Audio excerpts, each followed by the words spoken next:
everyone. I know it's been a few weeks, and I did say I didn't promise I'd be back anytime soon, and I was going to wait for the tennis album to come out, possibly to, give my first impressions of that. But with the release of the latest song from that album from them, they announced that they're, oh, I'm not sure, like, if you could call it disbanding because they're married, but I don't know if their personal lives are entangled in that as well. But yeah, there's going to be no more tennis. After this album, it's going to be their last studio album.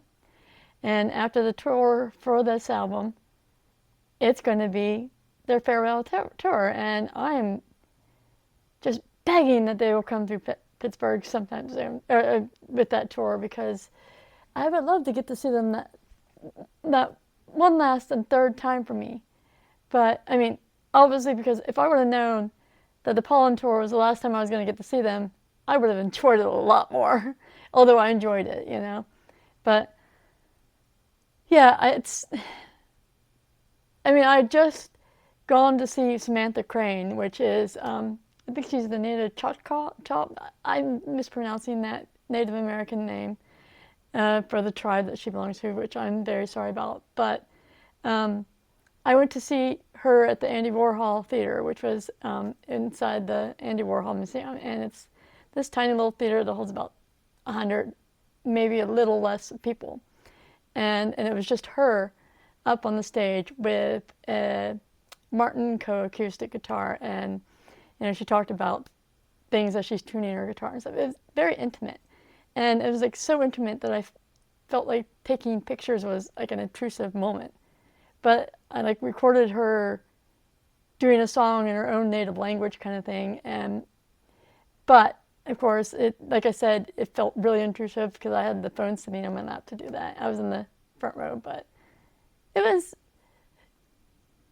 really good. And I really enjoyed her playing the acoustic guitar. It was very different for me to go do something like that. And it was a nice experience.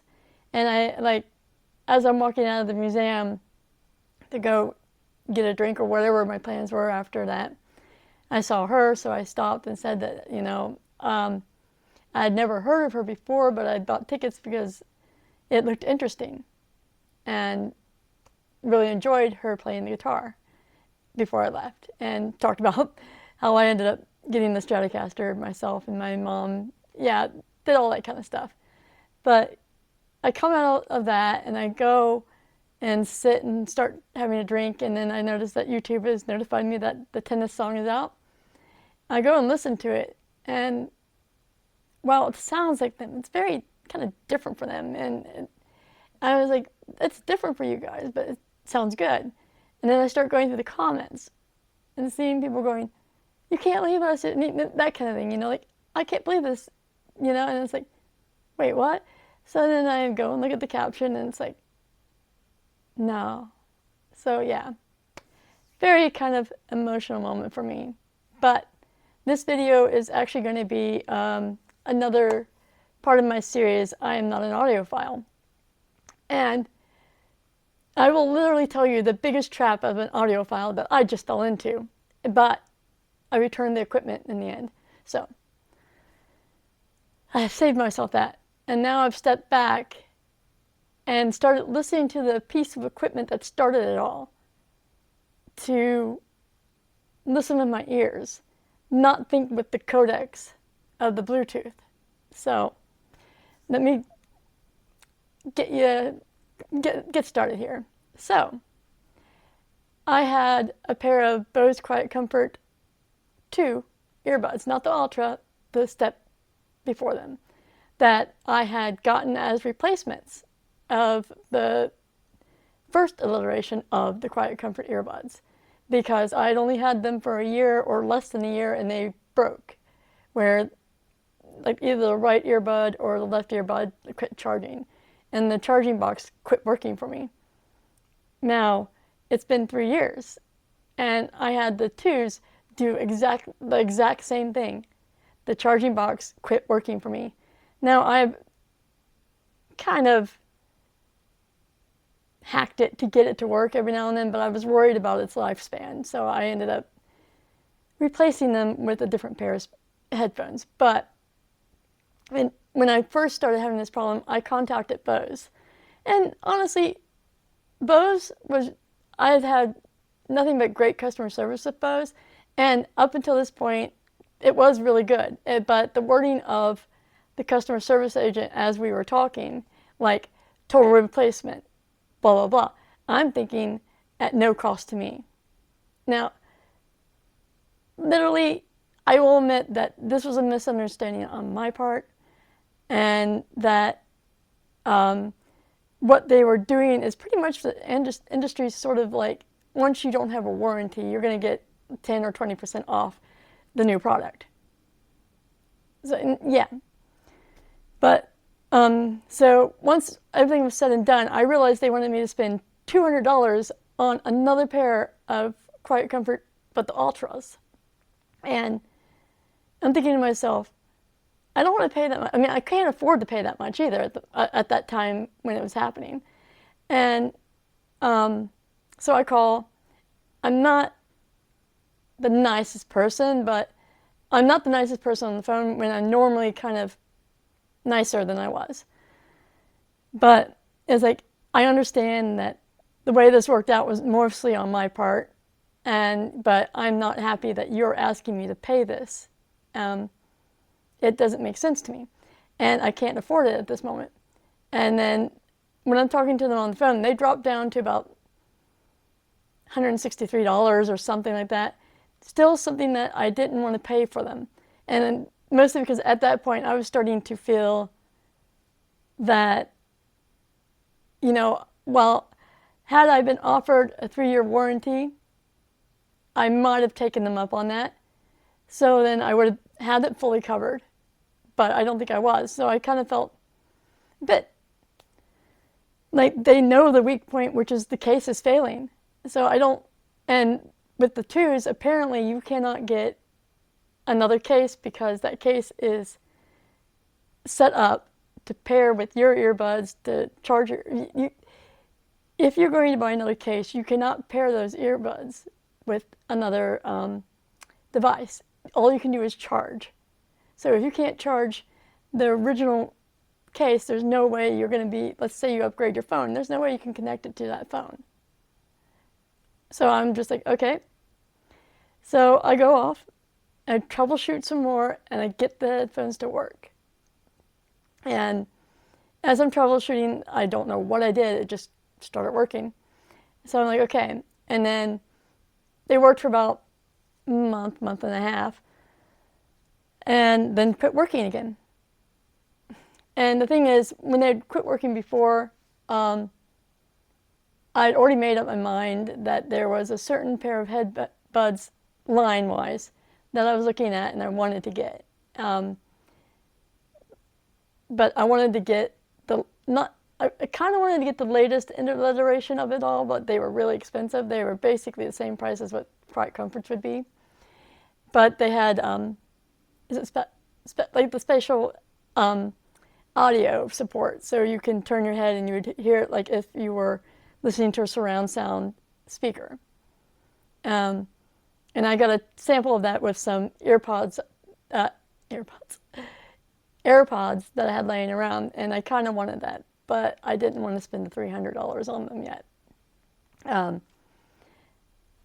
But I also didn't see like the long list of awards as the the Technics, if you can see that.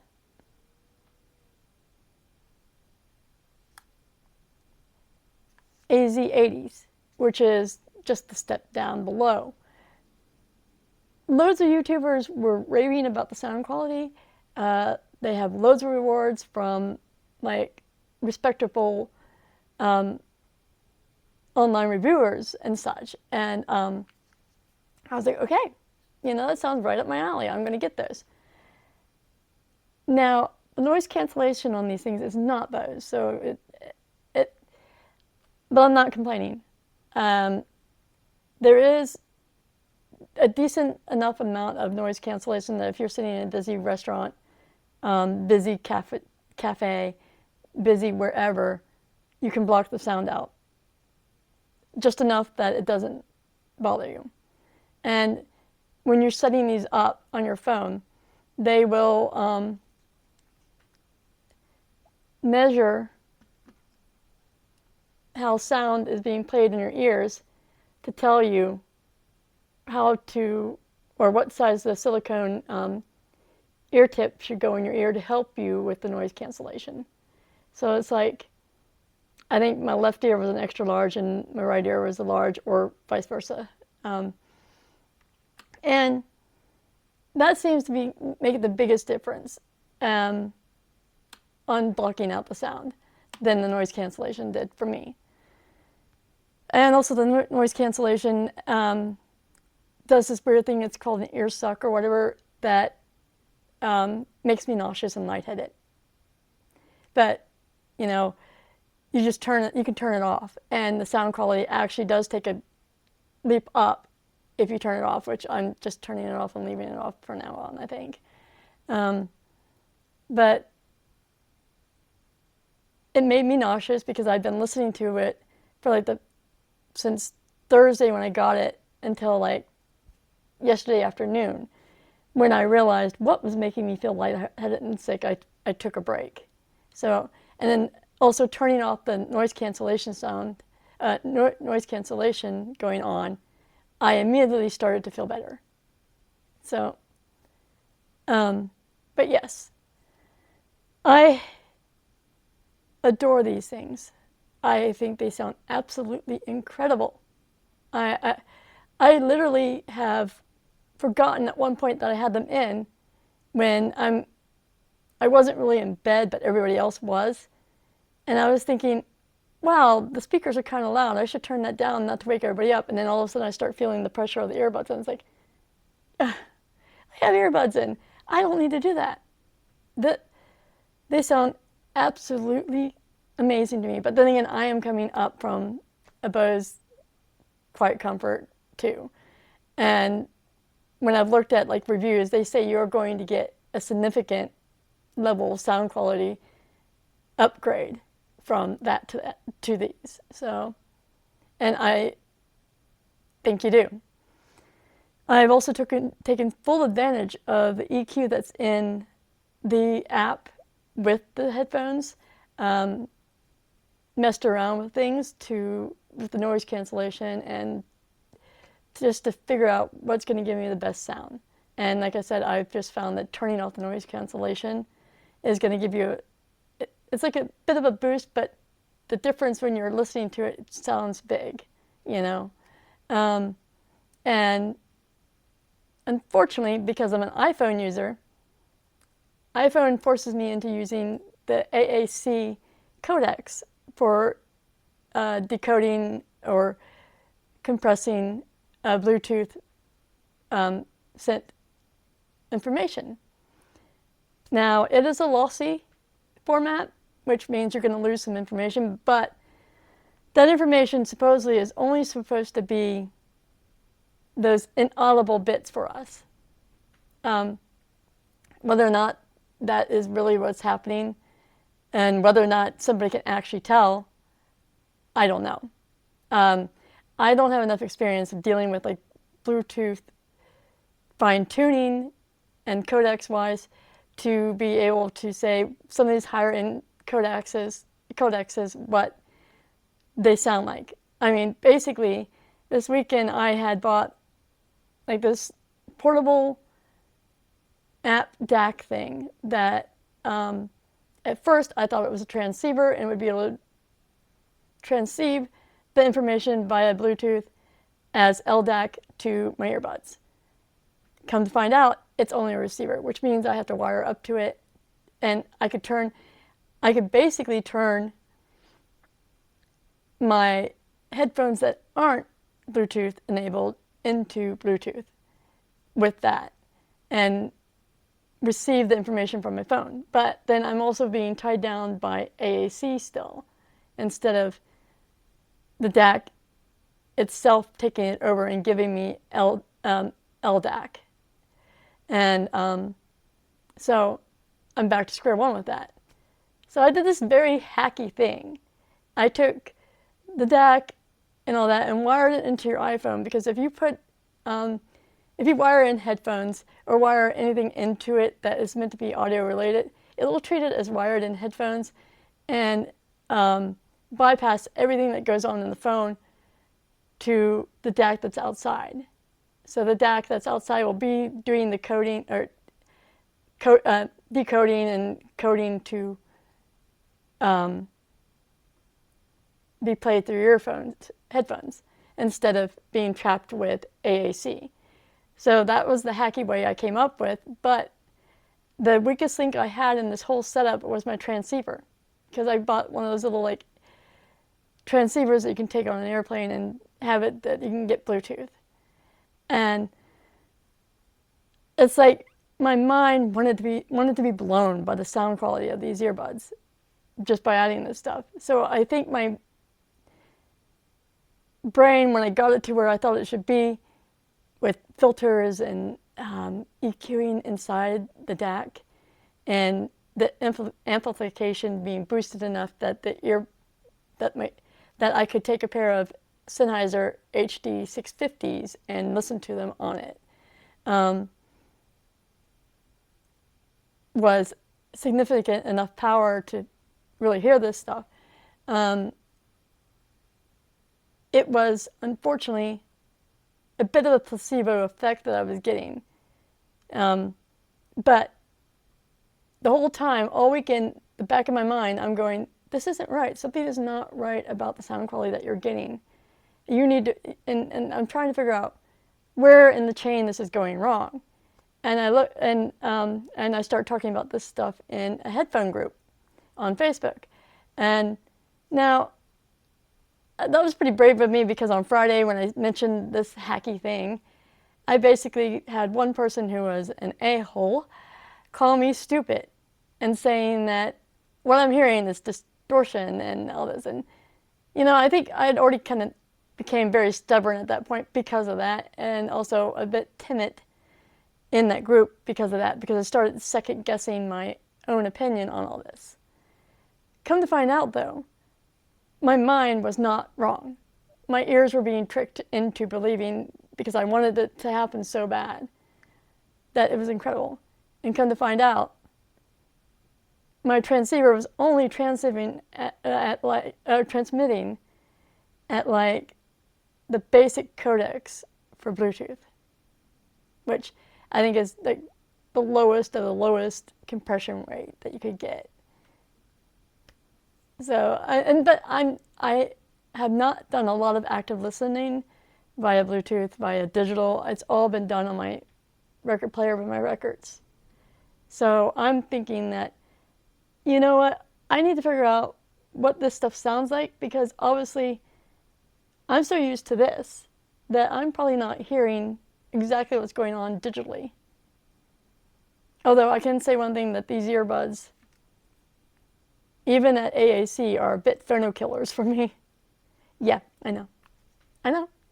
It's turning into digital kill the phono star here. Although I'm not changing the name of the channel.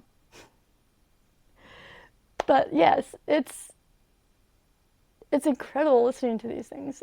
So, like I said, I have fallen into that trap, believing that this could happen. And when I realized that this hack is not going to work, what I'm trying to do is impossible with what I have, and from just trying to find a transmitter to give me LDAC, those transceivers are more expensive than I wanted to pay, and it's not going to be in everything, because this is also another thing that Sony is forcing LDAC on you, like Apple is forcing you to use AAC. So it's not going to be in every transceiver. What you're going to have is, I think it's aptX, which is aptX, and that codex is basically the everyday person's LDAC, and it should be just as lossless as signal as, well, no, it's lossy, but LDAC is meant to be lossless. although that's physically impossible because of just how it works. But it's going to get you as close to lossless as possible from what I've read. Now, I'm curious about LDAC, but what I had was not going to work, so I just returned everything to Amazon. I'm probably going to look into like some Android device that is decent enough that it's going to give me LDAC and not cost me an arm and a leg, but be more like a dedicated music player, because I'm not going to break up my iPhone.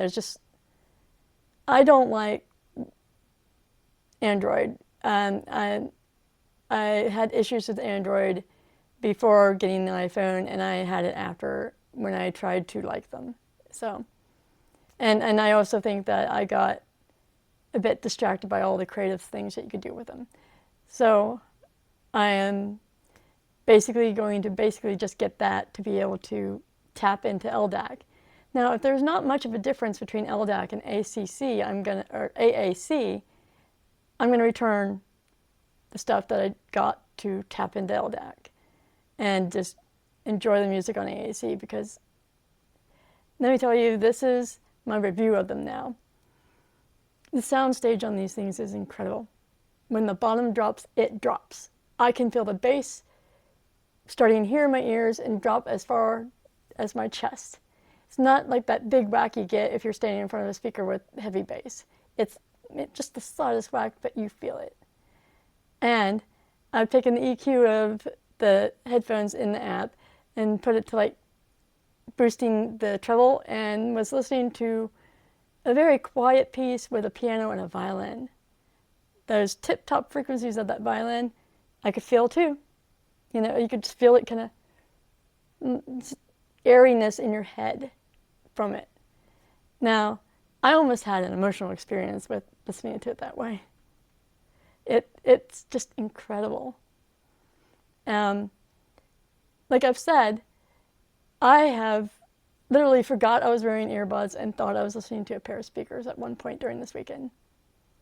And I have not taken much of a break from these things, and I've not had the greatest of sleep over the last few days. I don't know if it's because I'm excited about the earbuds or just I've screwed up my sleep schedule somewhere. But they're just incredible. And I mean, I don't think I have had in my life, over listening through Bluetooth headphones and Bluetooth speakers and Bluetooth anything, been able to hear like the highs be so crisp and not have a distortion ceiling at all so far, and the bottom dropping out in the bass so much that you feel it. It's like that floor gets ripped out from underneath you and the bass just hits. And that's with trance and techno and other dance music I've been listening to. And the thing is, though, it's like that feeling and that excitedness I got from listening to it makes me want to dig deeper into those genres, which I hadn't done for a while, you know. But it's like you can feel it right here. And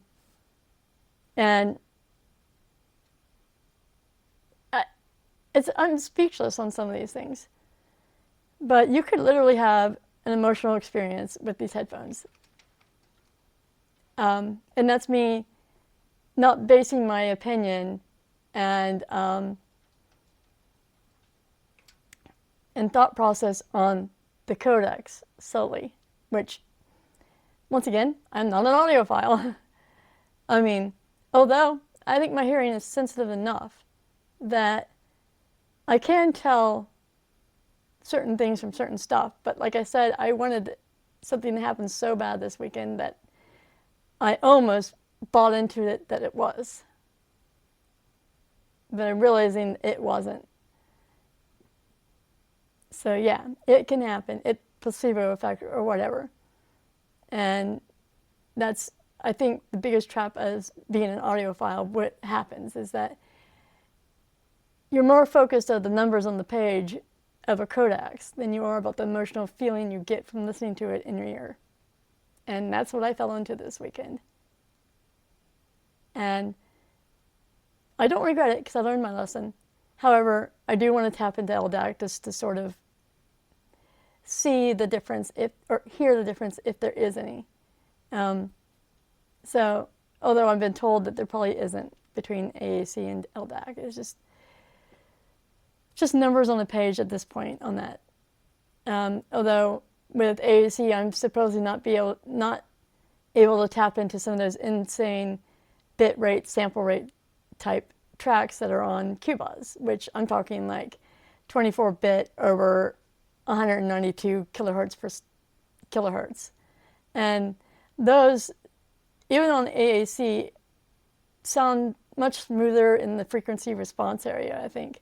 And I could be talking total BS here because I don't know the terminology, but it's like I went from listening to Pink Floyd's Dark Side of the Moon as a 24-bit over 96.0 kilohertz to the upper region of that, which is 24-bit over 192 kilohertz. And the higher rated sample rated one sounded much smoother in it. It's almost like, I wouldn't say that the music kind of stops and gets dragged on. It's just, you can kind of perceive a little bit of the choppiness in it at the lower rate. Just a tiny bit. That's only if you're looking for it though. So obviously if I had not been like actively listening to it and focused on it, I would not have heard it. You have to go back to back on these things to perceive it. But the sound of the higher bit and higher kilohertz, which is the higher bit rate, higher sample rate, was much smoother.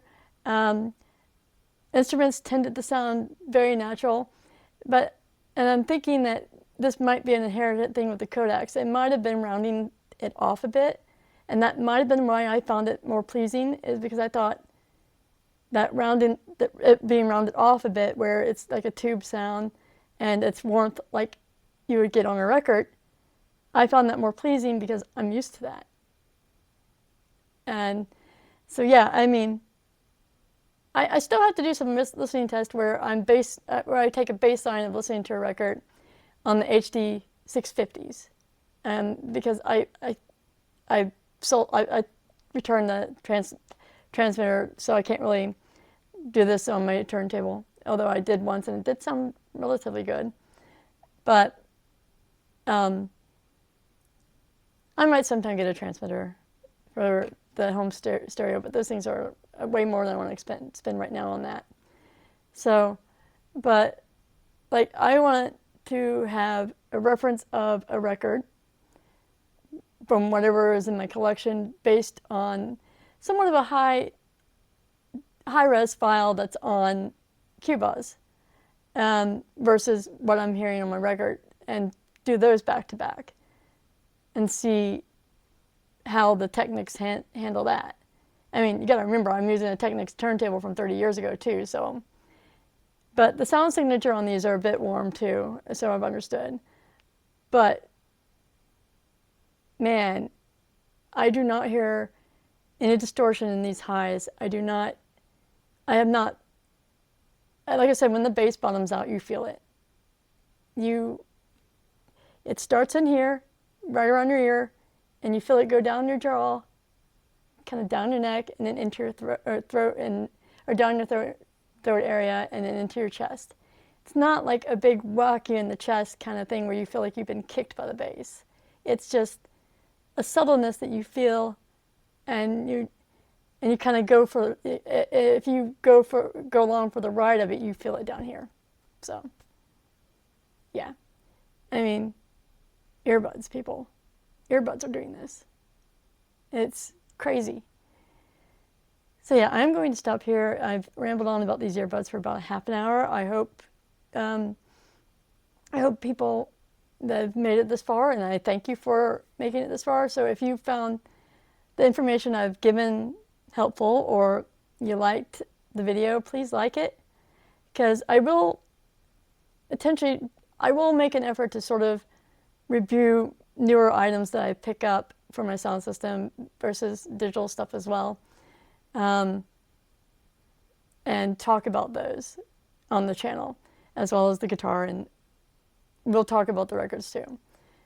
But I hope that if you're in the process of looking for new earbuds, I would suggest the Technics A80s if you don't want to spend a lot of money, because these are running about, at least here in the US, are running about $160 over on Amazon.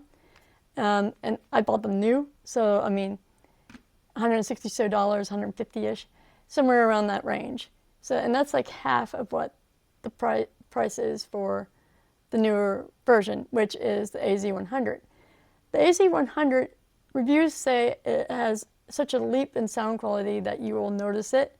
The drivers are like some technology that they've come up with, which is like magnet liquid type stuff in the drivers, which apparently is meant to be less distortion. From what I've heard on other interviews, reviews of them, is there is a bit more bass in them than the AZ80. However, if you want detailed and bass that drops, the AZ80s will be fine. Yeah. I mean, I don't think you could find this amazing sound quality at that price point, basically, is what I'm saying. But yeah,